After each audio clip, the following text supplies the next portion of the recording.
بسم الله الرحمن الرحيم والضحى والليل إذا سجى ما ودعك ربك وما قلى وللآخرة خير لك من الأولى ولسوف يعطيك ربك فترضى ألم يجدك يتيما فآوى وجدك ضالا فهدى وجدك عائلا فأغنى فأما اليتيم فلا تقهر وأما السائل فلا تنهر أما بنعمة ربك فحدث. صدق اللہ العظیم. سورۃ الضحیٰ مکہ میں نازل ہونے والی یہ 12ویں سورت ہے. پچھلے ہفتے اس کا ایک درس ہو چکا اور آج انشاءاللہ آگے کی کچھ باتیں آپ کے سامنے عرض کروں گا. آپ حضرات تھوڑے قریب آ جائیں. قریب بیٹھنے سے بڑی برکتیں حاصل ہوتی ہیں. معلوم ہوتا ہے کہ سامعین میں شوق ہے, ذوق سے سن رہے ہیں. جو قیامت قریب آ رہی ہے تو دین کو چاہنے والے, دین پر عمل کرنے والے بہت مفقود ہوتے جا رہے ہیں.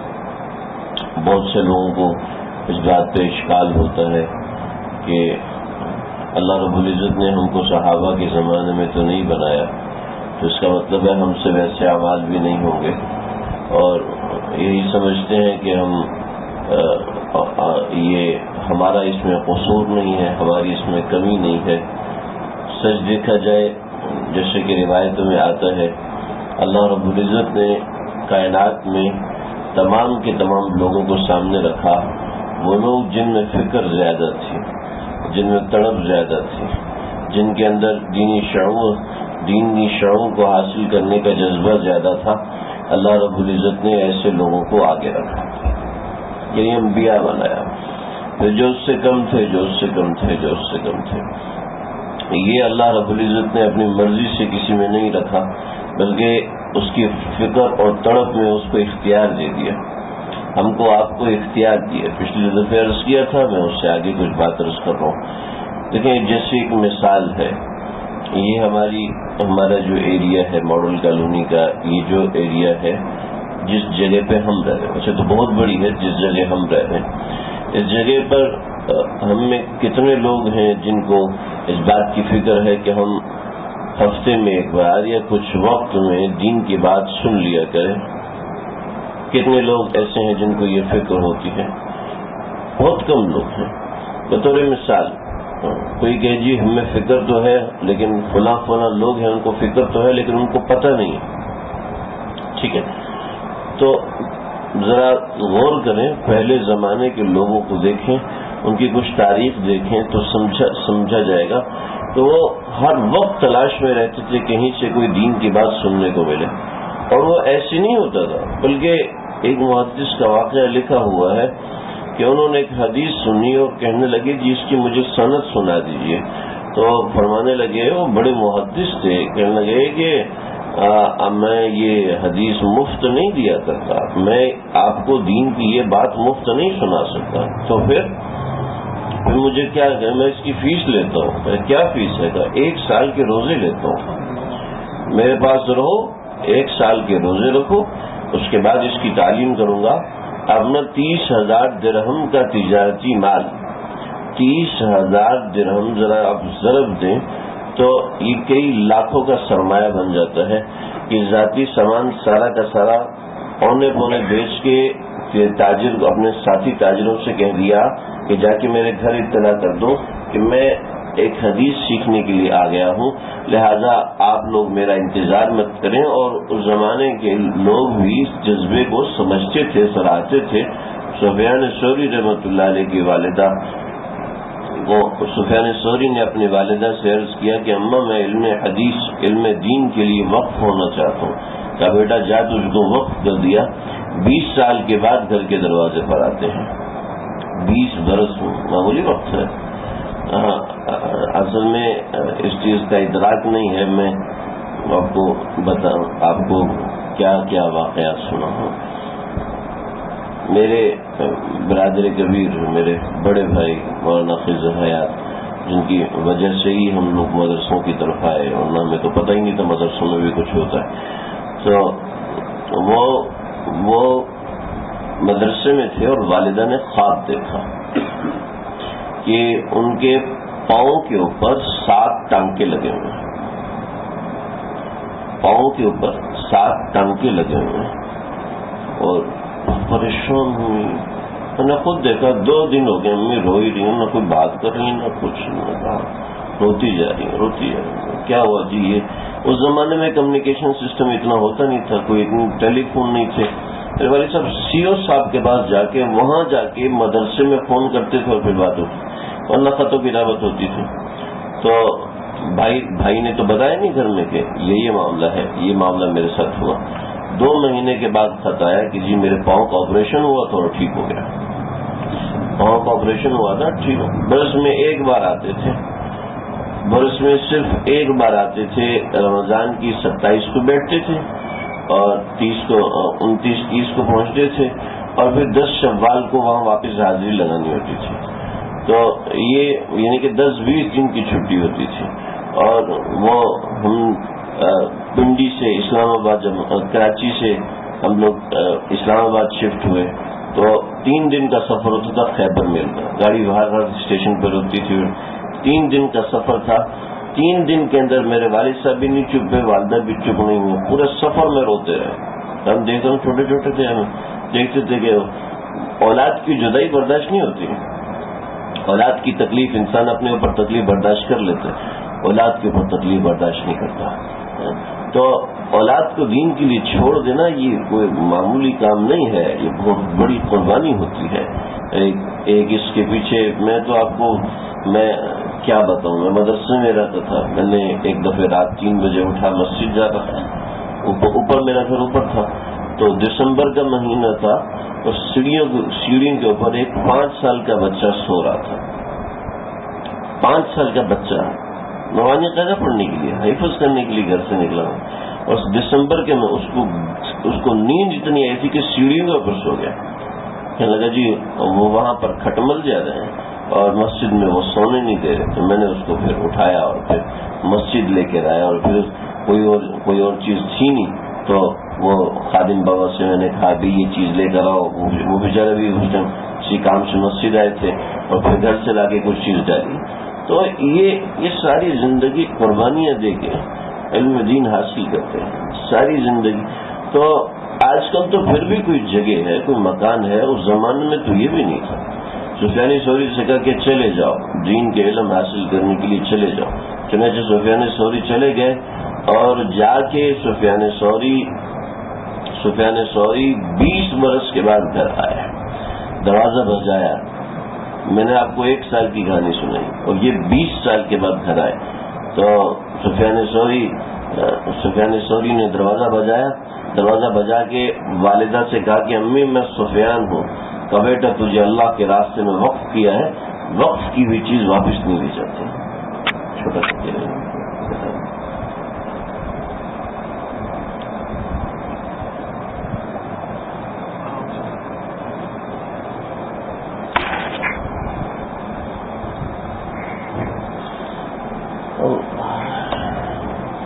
مدتوں بعد خدا بھیجتا ہے سفر زن۔ تو لوگ علم دین کو سیکھنے کے لیے، عبداللہ بن مبارک رحمۃ اللہ علیہ یہ جب بغداد میں آئے ہیں تو سارے بغداد کی منڈیاں، بازار سب خالی ہو گئے، سب خالی ہو گئے کہ جی عبداللہ بن مبارک عالم حدیث آئے، عالم دین آئے، ہم کو علم حاصل کرنا، جو کچھ موقع میسر ہو جائے۔ آج کے زمانے میں وہ فکر بھی نہیں ہے اور وہ تڑپ بھی نہیں ہے، تو ظاہری بات ہے جب وہ تڑپ نہیں ہوگی، وہ فکر نہیں ہوگی، تو وہ مقام حاصل نہیں ہو سکتا۔ پھر جو لوگ سننے کے لیے حاضر ہوتے ہیں، جو لوگ سننے کے لیے اپنا وقت نکال کے، اپنا قیمتی اوقات میں سے وقت نکال کے ہفتہ وار باقاعدگی سے آتے ہیں، پہلی بات تو یہ باقاعدگی سے آنے والے بہت کم ہوتے ہیں۔ نمبر 2، جو باقاعدگی سے آتے ہیں ان میں بہت سے ایسے ہوتے ہیں جن کی فکر اور جن کی نیت اس کو حاصل کرنے کی ہوتی نہیں ہے، بس چلو یار بیٹھ جاتے ہیں، شاید کچھ مل جائے، شاید کچھ سمجھ میں آئے۔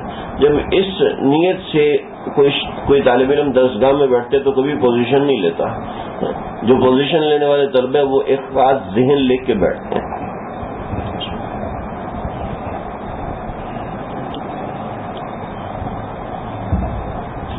دین کے اندر بھی پوزیشن لینے والے ایک خاص ذہن لے کے بیٹھتے ہیں. ہاں آج جو سنا ہے اس کے مطابق زندگی کو ڈھالنے کی کوشش کرنی ہے, خود کو صحیح کرنے کی کوشش کرنی ہے, بہتر طریقے سے اپنے آپ کو بنانے کی کوشش کرنی ہے. سورہ والضحیٰ کے اندر بھی آقا صلی اللہ علیہ وسلم کی یہی فکر نمایاں ہے. ہمارے آقا صلی اللہ علیہ وسلم کو ڈر لگ گیا تھا کہ اللہ کے منہ سے ناراض تو نہیں ہو گئے. جس نے زندگی بھر گناہ نہیں کیا, جس نے زندگی بھر گناہ کے بارے میں سوچا بھی نہیں, جس کو زندگی بھر گناہ کا وسوسہ بھی نہیں آیا, نہ رسالت سے پہلے اور نہ رسالت کے بعد کبھی آپ کو گناہ کا وسوسہ نہیں آیا. عرب میں لوگ ننگا ہو کے طواف کیا کرتے تھے. ان کا مزاج تھا کہ اگر تم نے طواف کرنے کے لیے جسم کو ڈھانکنا ہے تو قریش سے کپڑا لے سکتے ہو, اس کے علاوہ کوئی دوسرا کپڑا پہن کر طواف نہیں کر سکتے. لہذا عرب میں رواج تھا, لوگ ننگے ہو کے طواف کرتے تھے, اور اس کو کوئی بے شرمی محسوس نہیں کرتے تھے. وہ کہتے اللہ کے سامنے, ہم کسی اور کے سامنے تو ہے نہیں, اور وہ اس کا تصور ہی نہیں کرتے تھے کوئی ہم کو دیکھ رہا ہے, چاہے وہ مرد ہوتے چاہے وہ عورتیں ہوتی. یا تو وہ عرب سے کپڑا خریدتے, اور کپڑا عرب میں آج بھی مہنگا ہے, اس زمانے میں بھی مہنگا تھا کہ ادھر کپاس اور اس نوعیت کی چیز نہیں ہے دھاگا بن سکے. کپڑا باہر سے آتا تھا, مہنگا ہوتا تھا, پھر خاص قسم کا کپڑا قریش سے لے کر انہی سے لے کر طواف کرو. آپ صلی اللہ علیہ وسلم کی 9 ہجری تک ننگا طواف ہوتا رہا. 9 ہجری کے ذی الحج میں, 8 ہجری کے ذی الحج میں حضرت علی کرم اللہ وجہ الکریم وہ مکہ اللہ کے نبی کی طرف سے آئے اور حکم دیا کہ آج کے بعد کوئی بھی مکہ حرم کا ننگا طواف نہیں کرے گا. تو وقت سے پہلے ہوتا تو اللہ کے نبی تو اس زمانے میں بھی کسی نے آپ کے جسم اطہر مبارک کو ننگا ہو کے نہیں دیکھا. اور یعنی کہ مقام پر ایک مرتبہ حضرت عباس نے فرمایا پتھر اٹھا رہے ہو, ایسا کرو تہمت کھول کر سر پہ رکھ لو تو آپ کو پتھر جو ہے سر پہ چبھیں گے نہیں. چنانچہ آپ نے کیا تو حضرت جبریل آڑ بن گئے اور حکم دیا, اور اللہ کا حکم پہنچایا کہ آپ جلدی سے دوبارہ کپڑا اوڑھ لیجئے, آپ کو کوئی ننگا نہ دیکھ پائے. چنانچہ آپ اسی وقت بے ہوش ہو گئے. جب ہوش میں آئے تو آپ کے اوپر کپڑا اوڑھا ہوا تھا. چنانچہ آپ نے کپڑا دوبارہ رکھ لیا. فرمایا کہ اس کے بعد میں نے کبھی اپنے جسم کو عریاں نہیں ہونے دیا. جو اتنی سی بات جو کہ عرب کے مذہب کے مطابق جو چیز جائز تھی, لیکن آگے دین محمدی صلی اللہ علیہ وسلم کے اندر وہ چیز جائز نہیں تھی. ہمارے آقا صلی اللہ علیہ وسلم سے تو کبھی اس چیز کا بھی صدور نہیں ہوا کہ اس قدر ایک لمحے کے لیے بھی نافرمانی ہو جائے. لیکن جن کے 2-2 4-4 گھنٹے گناہوں میں گزرتے ہیں, نافرمانیوں میں گزرتے ہیں, 2 گناہ ہیں, ایک گناہ اور ایک نیکی. ایک گناہ اور ایک نیکی یہ ایسی ہے کہ اس نیکی کا ثواب ہر وقت ملتا رہتا ہے, اور وہ گناہ ایسے ہے جس کا گناہ ہر وقت ملتا رہتا ہے. علماء نے لکھا ہے, ہدایت میں بھی غالباً لکھا ہے, علماء نے یہ مسئلہ لکھا ہے, ہر وقت اس کا نیکی ملتی رہتی ہے اور ہر وقت اس کا گناہ ملتا رہتا ہے. نیکی بتاؤں, نیکی یہ ہے کہ جو شخص نکاح کر لیتا ہے تو سنت نکاح ادا کرنے سے اس کو ہر وقت 24 گھنٹے سوتے جاگتے اٹھتے بیٹھتے لیٹے اس کو نکاح کا ثواب ملتا رہتا ہے. نکاح کے اسی وجہ سے امام شافعی رحمۃ اللہ علیہ فرماتے ہیں نکاح معاملات میں سے نہیں ہے, نکاح عبادات میں سے. جو ہم کہتے ہیں عبادات کی 5 قسمیں ہیں, کلمہ, عقیدہ, ٹھیک ہے, نماز, روزہ, زکوٰۃ, حج. اور امام شافعی کہتے ہیں نہیں, عبادات کی 6 قسمیں ہیں, 5 قسمیں نہیں ہیں, بلکہ عقیدہ, نماز, روزہ, زکوٰۃ, حج اور نکاح. امام شافعی فرماتے ہیں کہ نکاح جو ہے وہ معاملہ نہیں ہے, نکاح جو ہے وہ عبادت ہے. اور ہم کہتے نہیں, عبادت بھی اور معاملہ بھی ہے، اور اس میں معاملہ ہونے کا حق زیادہ ہے کیونکہ وہ انسانی جملوں سے ادا ہوتا ہے. جو عبادت ہوتی ہے وہ انسانی جملوں سے ادا نہیں ہوتی، بلکہ وہ من جانب اللہ کلمات ادا کیے جاتے ہیں، من جانب اللہ نیت بتائی جاتی ہے، تو تب معاملات ہوتے ہیں. اس میں انسانی جملوں کا دخل نہیں ہوتا عبادات کے اندر. تو خیر، نکاح بھی ایک ایسی عبادت ہے جس کا ہر وقت ثواب رہتا ہے. لہذا جو اصحاب نکاح والے ان کو دوبارہ مبارکباد ہو. بچے نہیں ہوئے تو کوئی بات نہیں، لیکن نکاح کا ثواب تو ہوتا رہتا ہے. اچھا، اور وہ گناہ جس کا گناہ ہر وقت ہوتا رہتا ہے وہ ہے داڑھی منڈانا. داڑھی منڈانا، ایک مشت سے کم پر کتروانا، یہ حرام ہے، ایک حرام کام ہے. میں ساری شریعت سمجھنے کے بعد آپ کو بتا رہا ہوں کہ حرام ایسے ہی کسی کو حرام نہیں کہہ سکتے. خیر یہ تو میں نے بڑی بات کر دی، اللہ معاف فرمائے. ساری شریعت سمجھنے کی کوشش کی ہے ہم لوگوں نے. میں تو طالب علم ہوں اور ہمیشہ طالب علم ہی رہوں گا. اللہ تعالیٰ علم دین کی دولت سے نواز دے. تو ہر وقت گناہ میں مبتلا ہے، اس کے باوجود اس چیز کی فکر پیدا نہیں ہو رہی، تو یہ خطرناک چیز ہے نا. گناہ میں مبتلا ہے، کبھی دل میں گندے خیالات پکا رہا ہے، کبھی اور لڑکیوں کے پیچھے بھاگنے کی کوشش کرتا ہے، کبھی کوئی گناہ کرنے کی، کبھی انٹرنیٹ کے ذریعے سے اللہ تعالیٰ کو ناراض کرتا ہے، کبھی میسجنگ کے ذریعے سے، کبھی فون کال کے ذریعے سے، کبھی گندے خیالات کے ذریعے سے، کبھی بدنظری کے ذریعے سے، کبھی فلموں ڈراموں کے ذریعے سے اللہ کو ناراض کرنے کی کوشش کرتا ہے، اور پھر بھی اس کو فکر نہیں ہے. گناہ کا مزاج ہے تو انسان کے مزاج میں بے فکری پیدا کر دیتا ہے، انسان کے مزاج میں غفلت پیدا کر دیتا ہے. اس سے علامات منافقین کی بیدار ہوتی ہیں. منافقین کی علامات قیامت تک موجود رہیں گی. منافقین کی علامات میں سب سے پہلی علامت یہ ہے کہ وہ گناہ کی طرف لے جانے والا کوئی کام کرتے ہیں. نمبر 2، وہ نیکی سے روکتے ہیں. نمبر 3، وہ ذکر اللہ کم کرتے ہیں، یا وہ ذکر اللہ نہیں کرتے اور اللہ رب العزت بھی ان کا ذکر بھلا دیتے ہیں. رسول اللہ فنسیہم، کہ وہ اللہ کا ذکر نہیں کرتے اور پھر اللہ بھی ان کا ذکر نہیں کرتے، یعنی اللہ بھی ان کو بھلا دیتے ہیں، ایمان والوں میں سے نکال دیتے ہیں. رات سونے سے پہلے کچھ تھوڑا سا ذکر کر لینا یہ مسنون ہے، اور رات سونے سے پہلے ذکر نہ کرنا یہ خلاف سنت اور ممنوع ہے. سمجھ گئے؟ مومن کی ہر آن ہر وقت اللہ کا ذکر اس کو یاد رہتا ہے، اللہ کی یاد. لیکن جس کو یاد نہیں رہتی، اٹھتے بیٹھتے، گاڑی سے اترتے، گاڑی پہ بیٹھتے، جس کو اللہ کی یاد نہیں رہتی. یہاں تو مسجد میں داخل ہوتے وقت بھی اللہ کی یاد نہیں رہتی، مسجد میں داخل ہوتے وقت بھی دنیاوی گپ شپ ہو رہی ہوتی ہے، اور مسجد میں بھی جا کر ہنسی مزاح اور گپ شپ چل رہا ہوتا ہے. مسجد میں آنے کے ساتھ تو بندے کی فکر تبدیل ہو جائے. یہ علامات منافقین کی ہے. اللہ رب العزت ہم سب کی حفاظت فرمائے. ان چیزوں سے اپنے آپ کو بچانا. میں یہ کہہ رہا تھا کہ مومن کی علامات میں سے ایک یہ علامت بھی ہوتی ہے کہ اس کو ہمہ وقت ہر وقت یہ فکر رہتی ہے کہ میں نے اللہ کو راضی کرنا ہے. یہ علامات مومنین میں سے ہے. اور منافقین کی علامت میں سے ہے کہ وہ اللہ کو بھول جاتا ہے. اللہ کو بھول جاتا ہے. بھولنے کی لمٹ نہیں ہے اور یاد کرنے کی بھی لمٹ نہیں ہے. یہ بات سمجھ لیں. یہ ہر شخص کا اللہ سے تعلق ہے. کوئی شخص یہ دعویٰ نہیں کر سکتا مجھے 2 گھنٹے تک اللہ یاد رہے، اس کے بعد 1 گھنٹے تک مجھے اللہ یاد نہیں رہے تو 1 گھنٹے تک وہ منافق ہے اور 2 گھنٹے تک مومن ہے. ایسی کوئی لمیٹیشن نہیں ہے. یہ ہر آدمی کے دل میں اللہ سے تعلق ہے، وہ موجود ہے. ہر دل میں عشق کا دفینہ ملتا نہیں کسی کو بے خون و پسینہ. ہر ایک کے دل میں اللہ سے ایک تعلق ہے. جیسے آپ گاڑی چلاتے ہیں، اس سڑک پر آ رہے ہیں اور سڑک پہ آتے ہوئے آئیے ماشاء اللہ اللہ آپ کو صحت دے. تو جیسے آپ گاڑی چلاتے ہیں اور گاڑی چلاتے وقت آپ غلط ٹریک پہ چلے جائیں، آنے والی روڈ کو چھوڑ کے جانے والی روڈ پہ اپنی گاڑی چلا رہے ہیں، اوپر سے ٹریفک پولیس والا آپ کو روکے تو آپ کے جی مجھے تو پتہ نہیں تھا، تو یہ عذر قابل قبول ہوگا؟ عذر قابل قبول نہیں ہے نا. میں بات سمجھ رہے ہیں میری بات؟ یہ عذر قابل قبول نہیں ہوتا. اس کو کہتے ہیں کوویننٹ ایکٹ. ایک خاموش قانون ہے. آپ اس ملک میں رہ رہے ہیں تو آپ کو اس قانون پہ عمل کرنا پڑے گا. اس سے ہٹ کر آپ کریں گے تو آپ کا کوئی بھی عذر قابل قبول نہیں ہوگا. تو جیسے کوویننٹ ایکٹ کا مطلب ایک خاموش قانون. خاموش قانون کا مطلب کوویننٹ ایکٹ، جو کہتے ہیں کہ بدیہی بات جس کو کہتے ہیں، جو خود بخود سمجھ میں آنے والی بات ہوتی ہے. بھئی آپ سر سے تو نہیں چلتے، کوئی کہ پاگل ہو گئی, یہ تیرا سوال ہے, ایسے پوچھے کبھی تم نے گردن سے دیکھا وہ یہ الٹا سوال کر رہا ہوں, گردن سے دیکھا نہیں جاتا, یہ بدیہی بات ہے, اس کو کہتے ہیں کامن ایکٹ, یہ بدیہی بات ہے, خود بخود سمجھ میں آنے والی بات. ایسے ہی ہر بندے کو خود بخود سمجھ میں آتا ہے میرے دل کا تعلق اللہ سے کتنا ہے, اور یہ اس وقت سمجھا جاتا ہے جب انسان سوچتا ہے اس حوالے سے.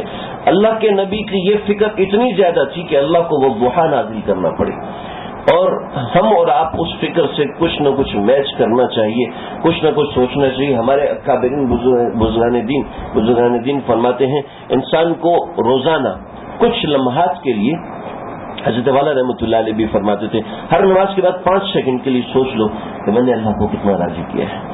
ہر وقت یہ سوچ لو, مختلف بہانے سے جو آپ کا دل جس طرف لگے, ہر نماز کے بعد سوچ لو میرا اللہ سے تعلق کتنا ہے, اللہ مجھ سے کتنے خوش ہیں, اللہ مجھے دیکھ رہے ہیں, اللہ تعالیٰ مجھے محبت سے دیکھ رہے ہیں. یہ ہر نماز کے بعد 5 سیکنڈ کے لیے سوچ لے کرو. اور اگر ہر نماز کے بعد 5 سیکنڈ کے لیے نہیں سوچ سکتے, یہ معمول متعدد بار ہے, نہیں ہو سکتا, تو دن میں ایک بار 5-10 منٹ کے لیے سوچ لیا, اس سے بہت زیادہ فرق پڑے گا.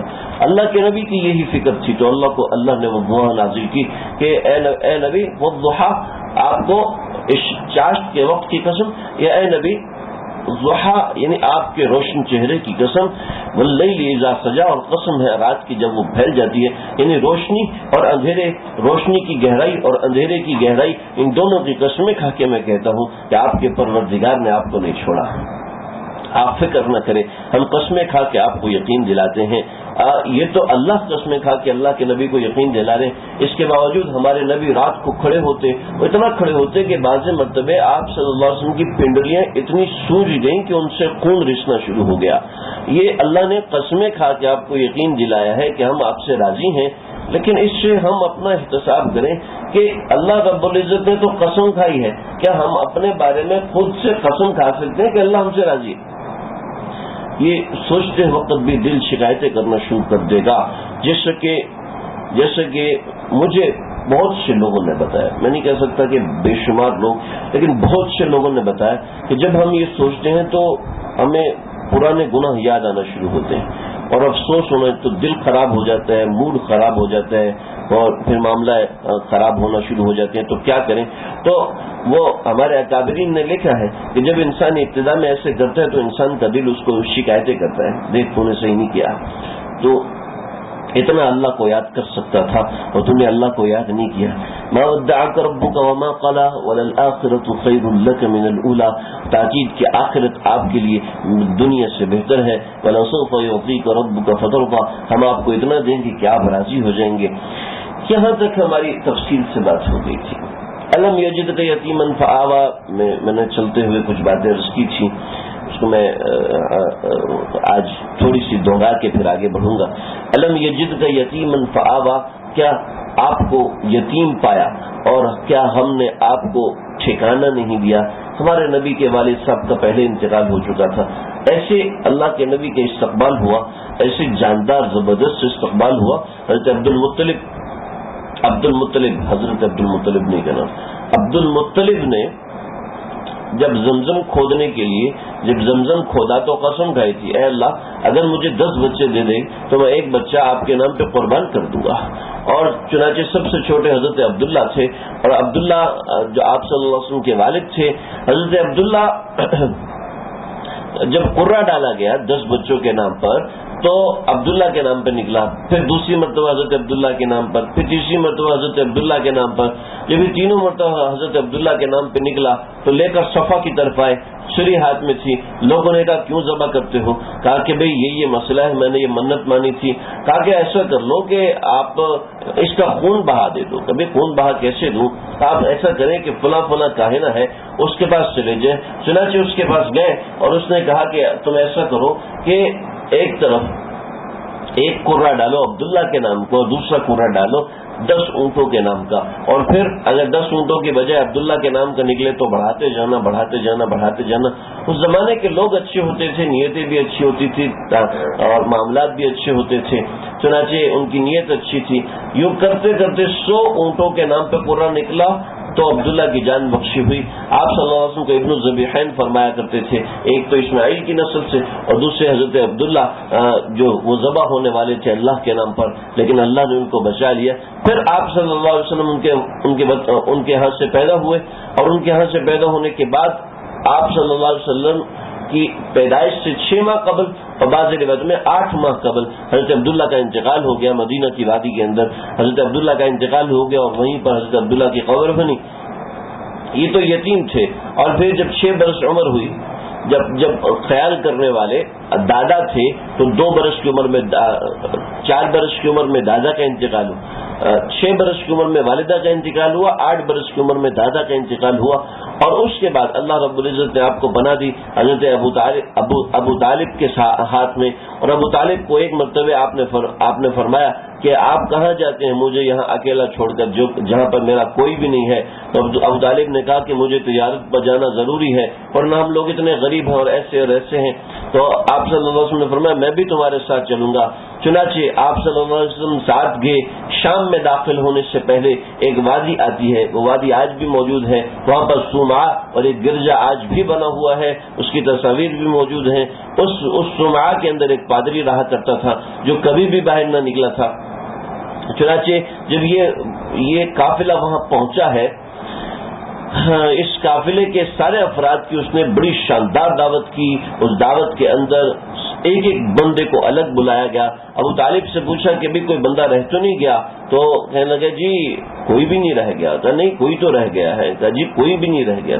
تو کوئی چھوٹا بچہ ایسا تو نہیں جس کو آپ نے چھوڑ دیا ہو؟ کہا وہ مرابض میں ہے, انہیں اونٹوں کو چرا رہا ہے. تو اسی کو تو بلائیے. تم لوگ پہلے بھی تو آتے تھے, میں نے کبھی تم لوگوں کی دعوت نہیں کی, لیکن آج میں نے دعوت کی تو اسی کی وجہ سے کی ہے. چنانچہ آپ تشریف لائے کہ الم یجد کا یتیما فآوا, کیسے ٹھکانے دیے ہر موقع پر, ایسے ٹھکانے دیے. تو راہب کہنے لگا یہ کون ہے؟ کہ میرا بیٹا ہے. کہ سوال ہی پیدا نہیں ہوتا کہ تیرا بیٹا ہو, سوال ہی پیدا نہیں ہوتا. نہیں میرا بیٹا ہے اور میں اس کو سفر پہ کیسے لے کے جا سکتا ہوں؟ میرے علم کے مطابق اس بچے کے والد کا انتقال ہو چکا ہے. میرے علم کے مطابق اس بچے کے والد کا انتقال ہو چکا ہے. تم کون ہو؟ ہاں اس کے والد کا تو انتقال ہو گیا اور میں اس کا چچا ہوں جو اس کی کفالت کروں. بولنے لگے واپس فوراً اس کو واپس لے جائیں. ایسا نہ ہو کہ اس کے شام میں بہت دشمن ہیں, یہود اس کے دشمن ہیں, اور یہ عمر ایسی ہے کہ اس عمر کے اندر اس کے چہرے پہ ساری کی ساری علامات نبوت موجود ہیں. آپ اس کو واپس لے جائیے. چنانچہ بعض روایتوں میں ابو بکر صدیق کے ساتھ واپس بھیجا, لیکن یہ روایتیں قابل قبول نہیں, جمہور نے اس کو قبول نہیں کیا. اور بعض روایتوں میں ابو طالب واپس آئے اور ان کو مکہ چھوڑ کر پھر دوبارہ اپنے سفر پر گئے. تو الم یجد یتیما فآوا, ایسے ہر موقع پر اللہ رب العزت نے آپ کو ٹھکانہ دیا, اور ایسا اللہ نے آپ کو رکھا کہ انتقال سے پہلے والد چلے گئے, پھر اور پیدائش سے پہلے والد کا انتقال ہوا, پیدائش کے بعد دادا چلے گئے, اور پھر چچا نے کفالت کی. لیکن آپ کو تربیت کس نے کی؟ ادبنی ربی. آپ صلی اللہ علیہ وسلم نے فرمایا کہ اللہ رب العزت نے مجھے ادب سکھایا, اللہ نے مجھے تعریف سکھائی, اللہ نے مجھ کو ٹھکانہ دیا. الم یجد کا یتیما فآوا, آپ صلی اللہ علیہ وسلم کو ٹھکانہ دیا اور ٹھکانہ دیں گے. چنانچہ آگے کی زندگی میں بھی بڑے عجیب و غریب واقعات ہوئے کہ اللہ رب العزت نے آپ کو ٹھکانہ دیا. غزوہ احد کے اندر وہ غار آج بھی موجود ہے. اس غار کے اندر آج کل تو شاید روکا ہوا ہے, کسی کو جانے نہیں دیتے. میرے استاد محترم فرماتے ہیں کہ جس جگہ آپ صلی اللہ علیہ وسلم لیٹے تھے, جہاں آپ کا چہرہ انور تھا, اس جگہ پر پہاڑ جو ہے وہ فوم کی طرح نرم ہو گیا, روئی کی طرح نرم ہو گیا. اور فرمایا میں جب وہاں جا کے لیٹا تو جس جگہ آپ کا چہرہ انور تھا وہاں سے ایک بڑی بھینی خوشبو آ رہی تھی, اور پتہ نہیں چلتا تھا کہ وہ خوشبو کس جگہ سے آ رہی ہے, لیکن محسوس ہو رہا تھا کہ جس جگہ لیٹا ہوں آپ کا چہرہ اقدس جس جگہ پہ تھا اس جگہ پر وہ خوشبو کا مخزن اور محور ہے, وہاں سے خوشبو آ رہی تھی. ہر موقع پہ اللہ رب العزت نے آپ کو پناہ عطا فرمائی. الم یجد کا یتیما, لہٰذا جب آپ کو اس موقع پر پناہ عطا فرمائی تو ابھی آپ کو چھوڑ دیں گے, اس کی آپ فکر نہ کریں, آپ کو نہیں چھوڑیں گے. بس آپ سے یہی کہتا ہوں, ان آیات سے صرف ہمارے آقا کی شان کا بتلانا مقصود نہیں ہے. ذرا ہم اور آپ اپنے اوپر غور کریں. پورا جسم اللہ تعالیٰ کے انعامات پہ سے لدا پھدا ہے. ہر وقت اللہ رب العزت کے انعامات اکرام ایسے ہیں. ہمارے مدرسے میں باورچی تھا, اس کے انگوٹھے میں ایک مسئلہ تھا کہ انگوٹھے کے اوپر, جہاں پر مردوں کے انگوٹھے کے اوپر ایک خاص مقام ہے, وہاں پر بال آتے ہیں, ناخن سے اوپر ایک جگہ ہے, وہاں پر چھوٹے چھوٹے بال آتے ہیں. تو اس کو یہ مرض تھا کہ اس کے بالوں کے نیچے دانا نکلتا تھا, اور جب بھی وہ بال اوپر سے کاٹ دیتا تھا, جب بھی دانا نکلتا تھا وہ اتنی تکلیف دیتا تھا کہ وہ قدم نہیں اٹھا سکتا تھا. ذرا دیکھیں کہ ہم کتنے اللہ کے انعامات میں. حضرت والا رحمۃ اللہ علیہ کے ایک خلیفہ تھے, ان کا بڑا جلدی انتقال ہو گیا. ان کا معمول تھا کہنے لگے میں ہسپتالوں میں جاتا ہوں, جا کے مریضوں کی عیادت کرتا ہوں, اور پھر ان سے عبرت حاصل کرتا ہوں کہ دیکھو اللہ نے ان کو تکلیف میں رکھا ہے, ہم کو بغیر تکلیف کے رکھا ہے. علم یجد کے یتیم فآویٰ میں آقا صلی اللہ علیہ وسلم کے اوپر جو اللہ رب العزت نے کرم نوازشیں کی وہ ساری کی ساری تو بہت زیادہ ہیں, لیکن ہم اپنے اوپر بھی تو دیکھیں کہ ہمارے کتنے گناہوں کو اللہ نے معاف کیا ہے. ہمارے گناہوں کے باوجود اللہ کا احسان, اللہ کے کرم اور عطائیں کتنی ہیں, اس کے باوجود ہم اللہ کو ناراض کریں. اور وجدک ضالا فہدی, آپ کو بے علم پایا اور ہم نے آپ کو ہدایت دی. اس حوالے سے میں ایک بڑی تفصیل سنا چکا ہوں. وجدک عائلا فاغنی, پھر آپ کو ہم نے محتاج پایا اور ہم نے آپ کو غنی کر دیا. اس حوالے سے بھی میں حضرت خدیجہ سے شادی ہونے کے حوالے سے جو باتیں تھی عرض کر چکا. آگے 3 نصیحتیں ہیں. ان 3 نصیحتوں کے اندر جو بات ہے, کچھ بنیادی ضروری باتیں عرض کر کے میں آج کا درس ختم کروں گا. فَأَمَّا الْيَتِيمَ فَلَا تَقْهَرْ, بس یتیم کو اس کے ساتھ تقہر لفظ قہر سے ہے. قہر کا مطلب سختی کرنا. فَأَمَّا الْيَتِيمَ فَلَا تَقْهَرْ, یتیم کے ساتھ سختی مت کیجیے.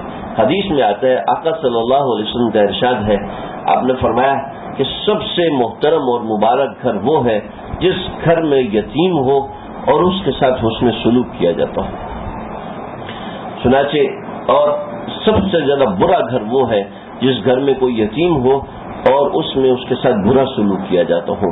چنانچہ صحابہ کرام رضی اللہ عنہم اجمعین وہ اس بات سے اتنا ڈرے کہ جو ان کے پاس یتیم ہوتا تھا اس کے لیے الگ ہانڈی بناتے تھے, الگ چولہا رکھا ہوا تھا, اور الگ اس کے لیے روٹی بناتے, الگ اس کے لیے آٹا آتا, الگ اس کے لیے سبزی آتی. تو پھر نبی کریم صلی اللہ علیہ وسلم پر وحی نازل ہوئی, آپ ان سے فرمائیے کہ بھئی اتنی سختی نہ کریں, اتنی سختی اپنے اوپر نہ کریں کہ اپنے اوپر جبر ہونے لگے, بلکہ اپنے کھانے میں ہی اس کے پیسوں کا حساب رکھیں کہ یتیم کی ملکیت کے اندر جیسے 2000-3000 درہم ہے تو اس کے حساب سے رکھ لیں کہ جیسے ایک بندہ اوسطاً 1 درہم کا کھانا کھا رہا ہے 1 مہینے کے اندر, لہذا اس کا حساب رکھ لیں. لہذا ایسا نہ ہو کہ اس کی ہانڈی الگ بنا رہے, اس کا یہ سب چیزیں الگ بنا رہے, ایسا نہ ہو. عمل یتیم, تو صحابہ ایسے ڈر گئے کہ کسی طرح ایسا نہ ہو کہ یتیم کے ساتھ کسی نوعیت کی زیادتی ہو جائے. فَأَمَّا الْيَتِيمَ فَلَا تَقْهَرْ, اس یتیم کے ساتھ سختی مت کیجیے, اس کے ساتھ انعام و اکرام کا معاملہ رکھیے, اس کے ساتھ نرمی کا معاملہ رکھیے, اس لیے کہ آپ کو یاد رکھنا چاہیے کہ آپ بھی یتیم تھے. اور کسی کو ایسا معاملہ ہو تو اس کو یاد رکھنا چاہیے کہ ہمارے آقا بھی یتیم تھے, لہذا اس یتیم کی نسبت ہمارے آقا صلی اللہ علیہ وسلم کی طرف ہے. لیکن یہ یتیمی, جیسے ہم یہ کہہ دیتے ہیں ہمارے آقا یتیم تھے, تو اس کا مطلب یہ نہیں ہے کہ آپ صلی اللہ علیہ وسلم زندگی بھر یتیم رہے. لا یتم بعد الحلم, حدیث میں آتا ہے یتیمی بالغ ہونے کے بعد نہیں رہتی. لہذا کوئی بچہ جب وہ بالغ ہو جائے, اگر بلوغت کا پتہ نہیں ہے تو وہ 15 برس کا ہو جائے, تو اس کے بعد اس کا اپنے آپ کو یتیم کہلوانا صحیح نہیں ہے. آج کل کسی کے والد کا انتقال ہوتے تو وہ رونا, جی میں یتیم ہو گیا, جی میں یتیم. یتیم جو ہے بالغ ہونے کے بعد نہیں رہتا, یتیم ایک عمر تک ہوتی ہے, اس عمر کے بعد یتیم ہی نہیں رہتی. فَأَمَّا الْيَتِيمَ فَلَا تَقْهَرْ, لہذا کسی کی زیر کفالت اگر کوئی یتیم ہے تو اس کے ساتھ سختی کا معاملہ نہ کرے, بلکہ جیسے اپنی اولاد کے ساتھ معاملہ رکھتا ہے ویسا رکھے, نرمی کا معاملہ رکھے. وَأَمَّا السَّائِلَ فَلَا تَنْهَرْ, اور جو سائل ہے اس کو جھڑکے نہیں. کوئی مانگنے کے لیے آ گیا, کوئی سوالی آ گیا, نمبر 1. نمبر 2, کوئی دین کا مسئلہ پوچھنے آ گیا, لہذا اس کے ساتھ سختی نہیں کرنی, اس کے ساتھ بڑا نرمی کا معاملہ کرنا ہے. پہلا مسئلہ, کوئی مانگنے کے لیے آ گیا تو اس کو اگر تو وسعت ہے اور آپ سمجھتے ہیں کہ واقعتاً مستحق ہے, اور آپ کی وسعت ہے تو اس کو دینا ضروری ہے. اگر اس کو نہ دیے تو گناہ کبیرہ ہے یہ. جی گناہ کبیرہ ہے. آپ کو معلوم ہے کہ آپ اس کو دیں گے تو اس کا فائدہ ہوگا, اس کی وسعت ہوگی, لیکن آپ جانتے ہیں کہ ایک بندہ گناہ کبیرہ کی جو شخص جس لفظ کو ہم کہتے ہیں گناہ کبیرہ, ذرا اس چیز کو سمجھیں. یہ قانون ہے, شریعت کا قانون پاکستان کے قانون سے کہیں زیادہ خطرناک اور مضبوط اور کمپلیکیٹڈ ہے شریعت کا قانون. اس کے اندر کسی چیز کو گناہ کبیرہ کہہ دینا بڑا باریکیاں رکھتا ہے. جیسے یہ مسئلہ ہے کہ آپ کے پاس کوئی آپ کا جاننے والا آتا ہے, اپنی محتاجگی کا اظہار کرتا ہے, آپ کے پاس وسعت ہے, آپ سمجھتے ہو کہ اس کو دینے سے اس کا فائدہ ہوگا, اس کا نقصان نہیں ہوگا ابھی اور آگے چل کے, تو اس کو نہ دینا گناہ کبیرہ ہے. یہ ساری شرائط کے ساتھ. اور اگر آپ کو پتہ ہے اس کی تو عادت ہے, آپ کو پتہ ہے اس کی عادت ہے, اور آپ کو معلوم ہے اس کو دینے سے اس کا آگے چل کے عادت گندی ہوگی, نقصان ہوگا, تو اس کو دینا جائز بھی نہیں ہے. سمجھتے, اس کو دینا جائز نہیں. اور آپ کو پتہ ہے کہ اس کو میں دوں گا تو یہ جا کے جوئے میں لگا دے گا, یہ جا کے پرائز بونڈ خرید لے گا, یہ جا کے یہ کام کر دے گا, تو اس کو دینا حرام ہے. مفضی الی الحرام حرام, جو حرام کی طرف لے جانے والی چیز ہے وہ حرام ہے. اور ایک آدمی ویسے عیش پسند ہے, عیش پرستی کرتا ہے, رشتہ داروں سے لے لو, بعد میں کون سا کسی کو دینا ہے, یہ تو ہمارے رشتہ دار ہیں, میری بہن اس کے گھر میں, یہ اس کی بہن میرے گھر میں ہے, تو کوئی ایسے معاملات لوگ اس رشتہ داری اور تعلق کا ناجائز فائدہ اٹھاتے ہیں. لہذا ایسے کی مدد کرنا یہاں پر درست نہیں ہے. یہ تو 3-4 مسئلے ضروری ہوگی. محمد سائلہ فلا تنہر, اس کے اندر دوسری بات, کوئی آدمی آپ کے پاس آیا, آپ کے پاس ذرائع ہیں, آپ کے پاس ایسے ذرائع ہیں کہ آپ اس کی مدد کر سکتے ہو, لیکن آپ کو پتہ ہے کہ یہ ہے ہی 2 نمبر آدمی, یہ ہے ہی ایسا آدمی کہ اس کی مدد کرنے سے جیسے ہمارے کوئی اونچے تعلقات ہیں, لہذا میں اس کی سفارش کروں گا تو اس کی سفارش کرنے سے ایسا ہوگا. دیکھیں, سفارش بہت نازک مرحلہ ہے. اگر آپ سمجھتے ہیں کہ میرا بھائی, میرا رشتہ دار, میرا دوست اس عہدے کے قابل ہے, تب آپ اس کی سفارش کریں. اگر آپ سمجھتے ہیں کہ یہ اس عہدے کے قابل نہیں ہے, لگ جائے گا, آہستہ آہستہ کر کے سیکھ لے گا, تو تب اس کی سفارش کرنا بھی جائز نہیں ہے. پھر سفارش کا مطلب یہ ہوتا ہے کہ اس آدمی کو آپ رکھ لیں تو بہتر ہے, نہ رکھے تو کوئی مسئلہ نہیں ہے. حضرت تھانوی رحمۃ اللہ علیہ, حضرت مفتی اعظم پاکستان حضرت مفتی شفیع صاحب اور شیخ الاسلام مفتی تقی عثمانی صاحب دامت برکاتہم, ان تینوں نے لکھا ہے کہ ہم آج کے زمانے میں سفارش نہیں کرتے, اس لیے کہ آج کے زمانے میں سفارش کا انتہائی غلط مطلب لیا جاتا ہے. لہذا کسی کو سمجھ میں آتا ہے, ورنہ یہ مطلب نہیں ہے کہ سفارش کرنا جائز ہی نہیں ہے آج کے زمانے میں. آج کے زمانے میں بھی کئی بزرگ گزرے ہیں, کئی ایسے بزرگ گزرے ہیں.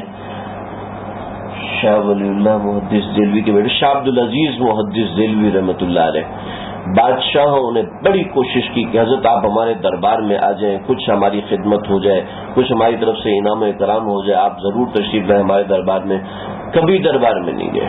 تو دلی کا ایک آدمی شخص آیا, حضرت میری سفارش کر دیجئے بادشاہ سے کہ میری فصل کے اندر جو ناجائز ٹیکس لے رہے ہیں وہ نہ لیں, میں بہت پریشان ہوں, اپنے گھر کی روٹی نہیں چلتی, آدھی سے زیادہ گندم کپاس تو ان کے ٹیکس میں چلی جاتی ہے.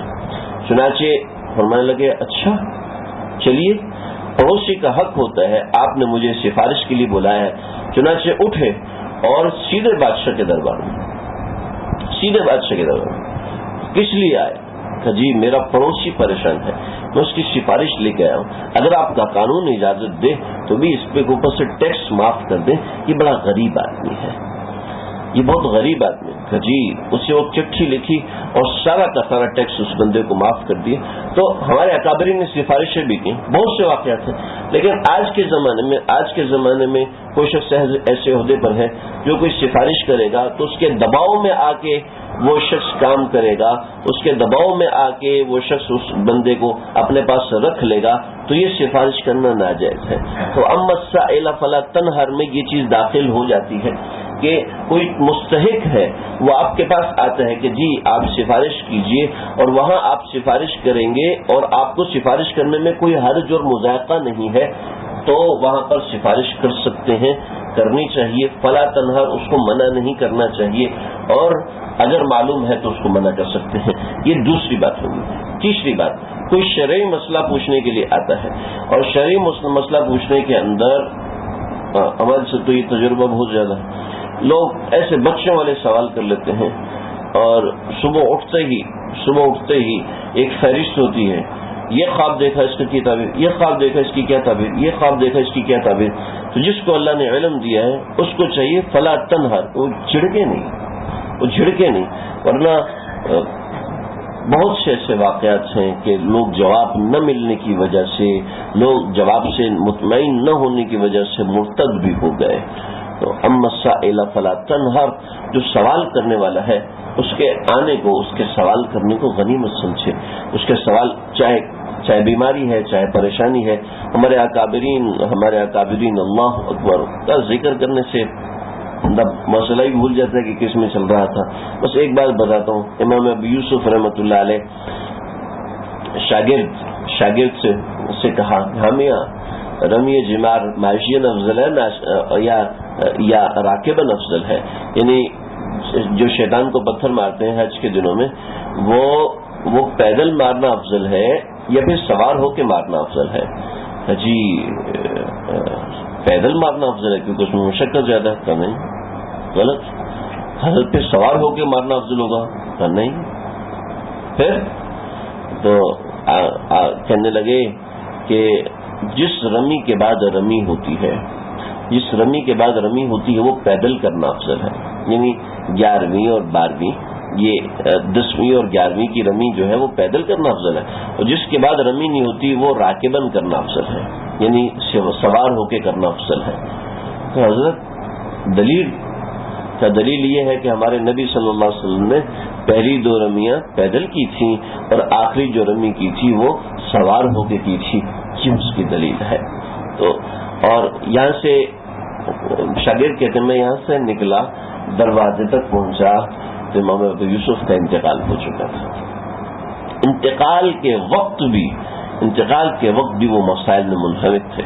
وَأَمَّا السَّائِلَ فَلَا تَنْهَرْ وَأَمَّا بِنِعْمَةِ رَبِّكَ فَحَدِّثْ، اور اللہ نے جو آپ کو نعمت دی ہے اور اپنے رب کے انعامات کا ذکر کیجیے، اپنے رب کے انعامات کا ذکر کیجیے۔ اپنے رب کے انعامات کا ذکر کرنا 2 طرح سے ہوتا ہے، ایک ذکر کرنا زبان سے ہوتا ہے، ایک ذکر کرنا اعمال سے ہوتا ہے۔ زبان سے ذکر کرنا یہ اللہ نے آپ کو نعمت دی، اس کا زبان سے شکر ادا کریں۔ آپ کے ساتھ کسی نے احسان کیا، اچھا سلوک کیا، آپ زبان سے اس کا شکریہ ادا کریں۔ من لم یشکر الناس لم یشکر اللہ، کہ جو لوگوں کا شکریہ ادا نہیں کرتا وہ اللہ کا شکر ادا نہیں کرتا۔ تو زبان سے اس نعمت کا شکر ادا کریں۔ یہ ایسا مسئلہ ہے جس کے اوپر اگر میں شکر بولنا چاہوں تو 1 گھنٹہ بول سکتا ہوں انشاءاللہ۔ شکر ایک ایسی چیز ہے جو ہمارے مزاجوں سے بالکل نکل چکی ہے، اور خواتین مردوں کے مزاج سے بھی شکر کی دولت نکل چکی ہے۔ دیکھتے نہیں اللہ نے اتنی بڑی بڑی دولتیں عطا فرمائی ہیں، الحمدللہ ایسی تو لگا نہیں ہے، پنکھے لگا دیے چھوٹے چھوٹے، کیا طریقہ ہے۔ جو نعمت نہیں ہے اس نعمت کے پیچھے یار ایسی لگایا ہم نے، تو ہمارا تو خواہش تھی اچھی کمپنی کا ایسی لگتا۔ تو ناشکری کی کوئی انتہا نہیں ہوتی، ناشکری۔ اما جو اللہ نے آپ کو نعمتیں دی ہیں اس کا ذکر کیجیے۔ جب نعمتوں کا ذکر کرے گا تو اللہ نعمتوں میں مزید اضافہ کریں گے۔ لیکن ہمارا مسئلہ یہ ہے شادی میں جائیں، بیاہ میں جائیں، انتقال پہ جائیں، ہمارے حضرت ہنس کے فرماتے ہیں جب کسی کے انتقال پہ جاتے ہیں کر کے ایک چیخ مارتی ہیں عورتیں، گلے ملتی ہیں، دھنی زود کے کافی ہے، اور دبئی کے اندر میں چاچے کے ماموں کے بیٹے کی ایک فیکٹری تھی، اس فیکٹری کے اندر صرف یہ ایک پیس بنا تو اس کے بعد فیکٹری بند ہو گئی، یہ مجھے انہوں نے لا کے دیا تھا۔ تو بس وہ ہمارے ساتھ یہ معاملہ ہے۔ ہمارے ساتھ یہ کہ مزاج میں شکر گزاری نہیں ہے. مجلس میں ایسا نہ کرے, مجلس کی عادت کے خلاف. قرآن مجید بیان ہو رہا ہے تو اس کی طرف توجہ ہونی چاہیے. خدمت خلق اس وقت نہیں ہے, اس وقت سب سے بڑی چیز قرآن مجید کو سننا ہے. تو دیکھیں, تو اپنے مزاج کے اندر شکر گزاری پیدا کریں. جس کے مزاج میں شکر نہیں ہوتا وہ عنقریب نعمتوں سے محروم ہو جاتا ہے. نوکری ملی ہے 15,000 کی, ہر وقت اتنی تھوڑی سی تنخواہ ہے, اتنے تھوڑے پیسے ہیں, کیا کرے بنتا ہے, اس کے علاوہ کوئی چارہ نہیں. بندہ ان کو مفت میں ملا ہوا لہٰذا لگے ہوئے ہم تو ناشکری کر رہے. جب ناشکری کر رہے تو اپنی توصیف ہر وقت گن رہے ہیں اپنے اوپر. جیسے ہمارے ایک مزاج ہے, ایک مزاج. حضرت شیخ دعوت برکاتہم کے پاس ایک خط ہے اور میں نے اس کا جواب لکھا. اس نے ایک بڑی پیاری بات سمجھائی میں کہ شوہر نے بیوی کو ڈانٹ دیا تو اس بیوی نے لکھا تھا کہ میں نے کبھی فرمائش تو کی نہیں ہے, اور ابھی جب میں نے فرمائش کی تو شوہر نے آگے سے اتنی سنا دی, اتنا مہنگا سوٹ کیوں لے رہی ہو یہ, اور میں نے کبھی ایسا نہیں کیا. تو میں ان کو لکھو کہ جب بڑا آپ کو ڈانٹے تو اس وقت اپنی خوبیوں کو نہیں دیکھنا چاہیے, اس وقت اپنی خامیوں کو دیکھنا چاہیے.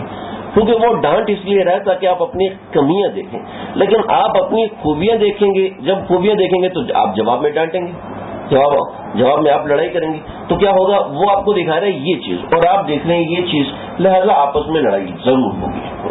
ہمارا معاملہ یہ ہے کہ ہم اپنی خوبیاں دیکھتے ہیں اور جو ماحول میں کمیاں ہوتی ہیں اس کو دیکھتے ہیں. میں تو بہت اچھا ہوں, بریلینٹ, میرے سے بڑھ کے کوئی اور ہو نہیں سکتا. میں نے جیسے گھر بنا کے رکھا ایسے سارے علاقے میں گھوم کے دیکھ لو کوئی گھر نہیں ملے گا. اس کو پتہ ہے کون سے شوہر نے گھر جا کے دیکھنے ہیں, کون سے چیک کرنے ہیں, کون سے کسی جگہ سے پوچھنا ہے. نہیں بھائی, جب کوئی بڑا ڈانٹے کہ کوئی بہترین نصیحت فرمائے, جب کوئی بڑا ڈانٹے تو اپنی کمیاں دیکھیں, اس وقت اپنی خوبیاں مت دیکھیں. ایسے ہی جب کوئی ایسے شکوے اور گلے ہوں تو اللہ تعالیٰ سے نعمتیں دیکھیں, اللہ تعالیٰ کی نعمتیں گنیں. اور اللہ دعویٰ کیا ہے فَإِن تَعُدُّوا نِعْمَتَ اللَّهِ لَا تُحْصُوهَا, تم میری نعمتوں کو کبھی نہیں گن سکتے, چاہے کچھ کر لو تم میری نعمتوں کو گن نہیں سکتے. اگر ایک بیماری لگی ہے تو 50 بیماریوں سے حفاظت ہے. ایک بیماری لگی ہے تو 10 چیزوں سے اللہ نے بچایا ہوا ہے. ایک ایکسیڈنٹ ہوا ہے تو اللہ نے 20 ایکسیڈنٹ سے بچایا ہوا ہے. تو اللہ کا شکر ادا کرنے کی کوئی حد نہیں ہے, حتیٰ کہ جنت میں کوئی عبادت نہیں ہوگی سوائے شکر کے.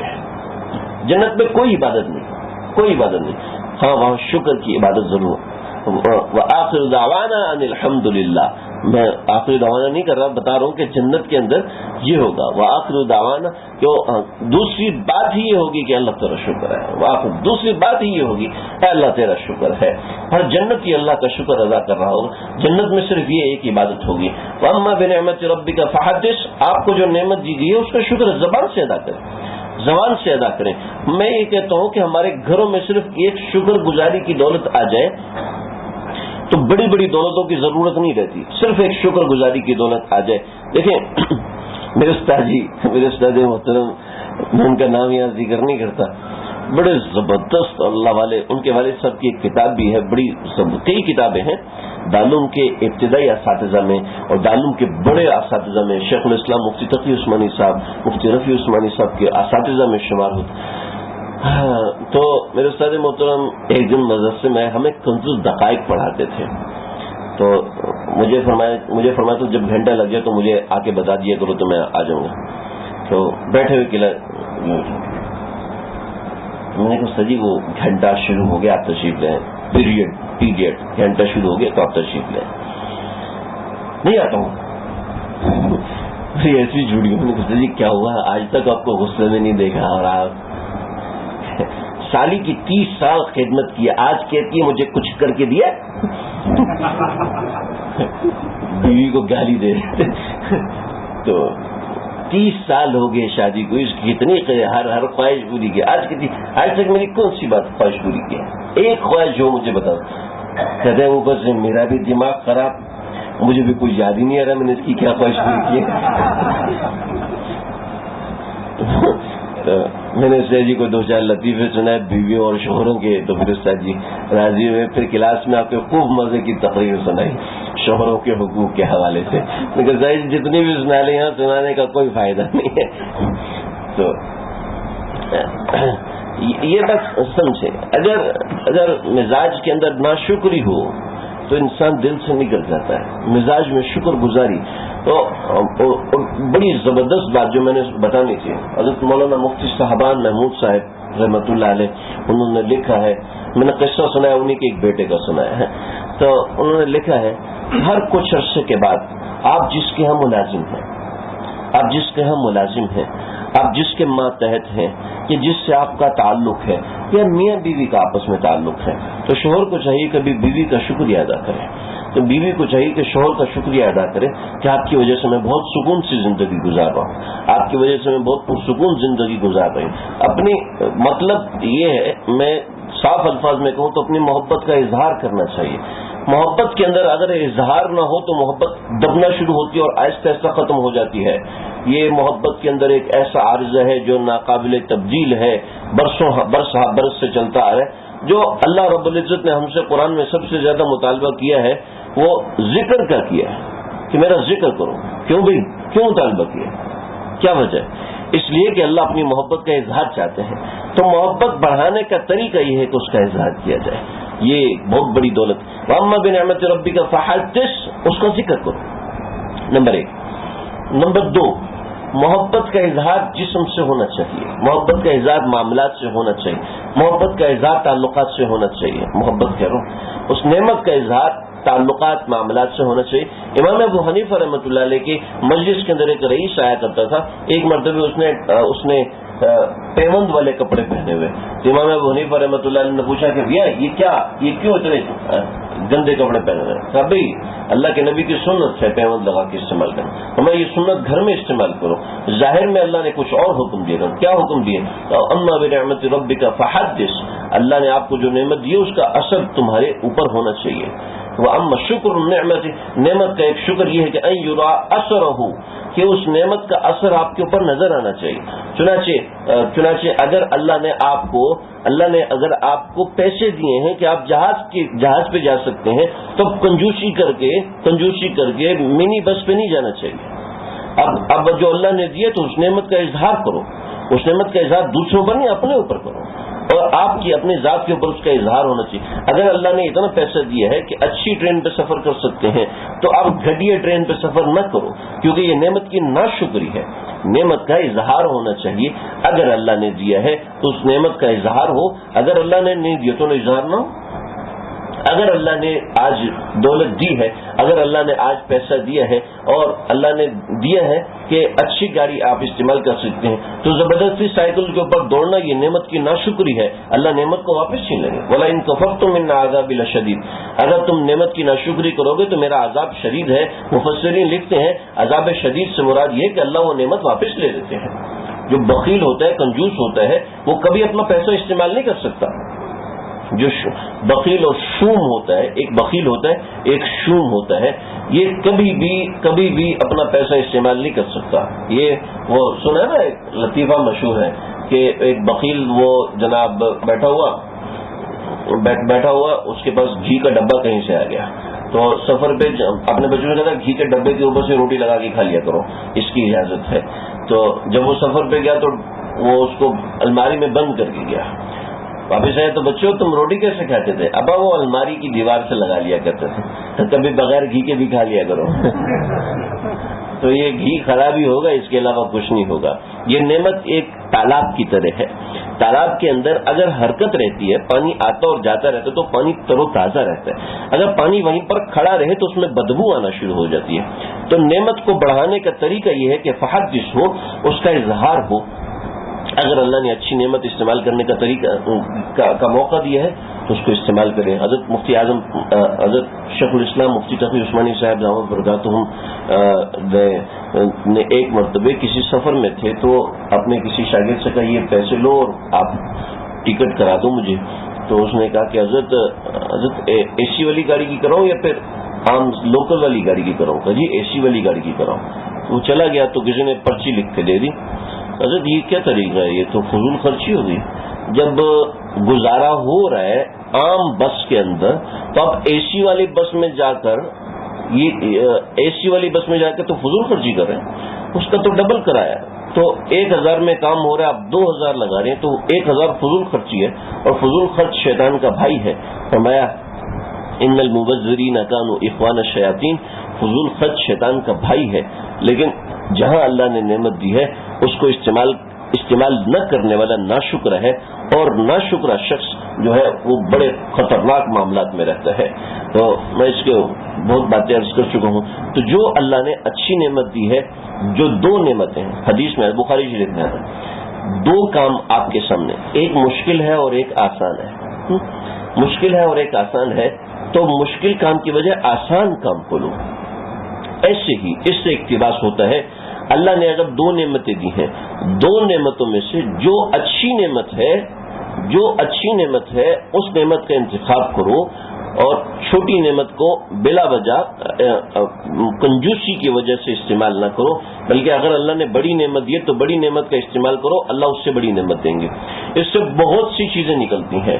جیسے 2 جگہ رشتے ہیں، جو 2 جگہ رشتے ہیں اور ایک جگہ رشتے کے اندر خوبصورتی زیادہ ہے اور مال و دولت زیادہ ہے، مناسبت زیادہ ہے، تو محض اس وجہ سے کہ یار وہ ایسے ایسے تو اس کو اختیار نہ کرنا یہ نعمت کی ناشکری ہے. تو جو بڑی نعمت ہو اس کو محض کنجوسی کی وجہ سے، لوگوں کی باتوں کی وجہ سے ٹھکرا نہیں دینا چاہیے، بلکہ وَأَمَّا بِنِعْمَةِ رَبِّكَ فَحَدِّثْ میں یہ مضمون ہے کہ جو اللہ نے نعمت دی ہے اس نعمت کو استعمال کیجیے، اس کے استعمال میں اظہار ہوتا ہے. اللہ رب العزت یہ سورۃ الضحیٰ کی 11 آیات ہیں جس کی کچھ اقتباسی تشریح میں نے آپ حضرات کے سامنے عرض کی ہے. اللہ رب العزت سارے احکام پر عمل کرنے کی، سمجھنے کی توفیق عطا فرمائے. وآخر دعوانا الحمد للہ رب العالمین. اللهم ربنا تقبل منا انك انت السميع العليم وتب علينا انك انت التواب الرحيم. جہنم کی پروردگار سمیت ہم سب کو معاف فرما، ہمارے جملہ مقاصد حسنہ پورے فرمائیے. اس قرآن کے درس کو اپنے بارگاہ میں قبول فرمائیے. اے اللہ اپنے دین کی باتوں کو اپنے بارگاہ میں شرف قبولیت عطا فرمائیے. ہم سب کی بخشش کا ذریعہ رکھیے. ان دونوں جہانوں کے پروردگار ہم سب کو معاف فرما دیجیے.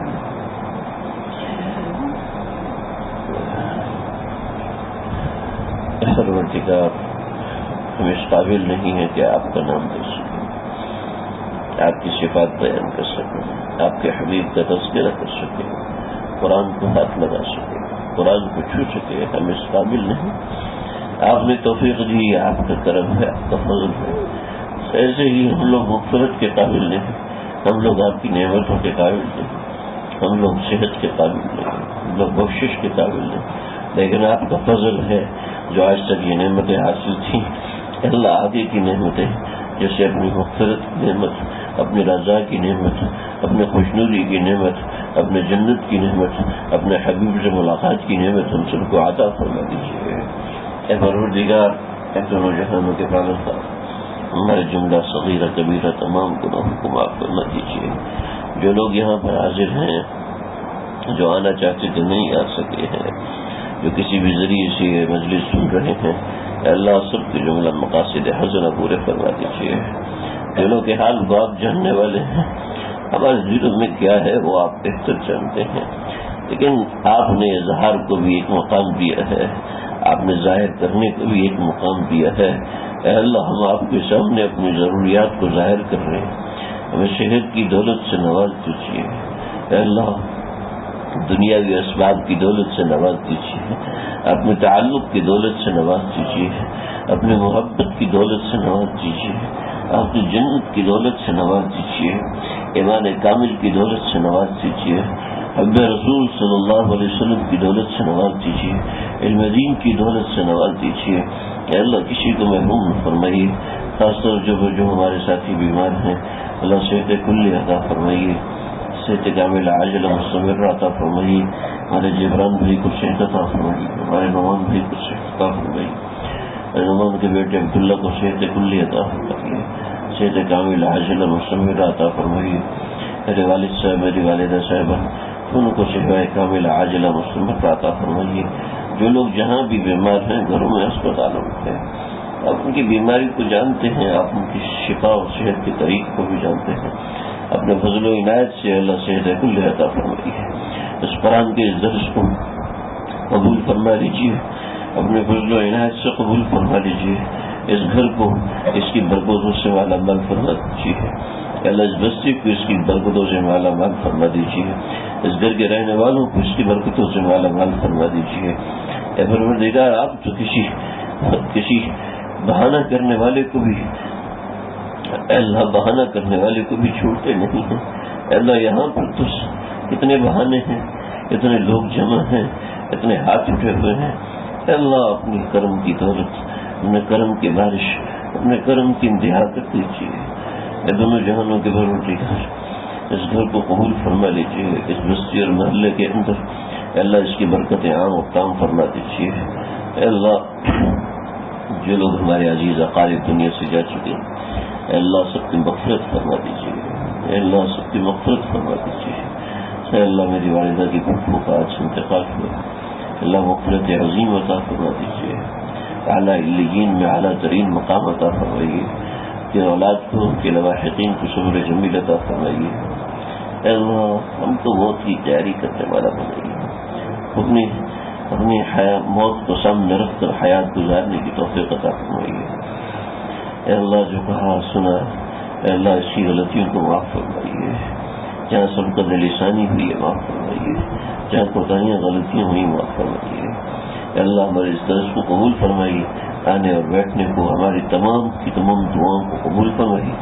اللهم ربنا تقبل منا انك انت السميع العليم وتب علينا انك انت التواب الرحيم، وصلى الله تعالى على سيدنا محمد وآله وصحبه.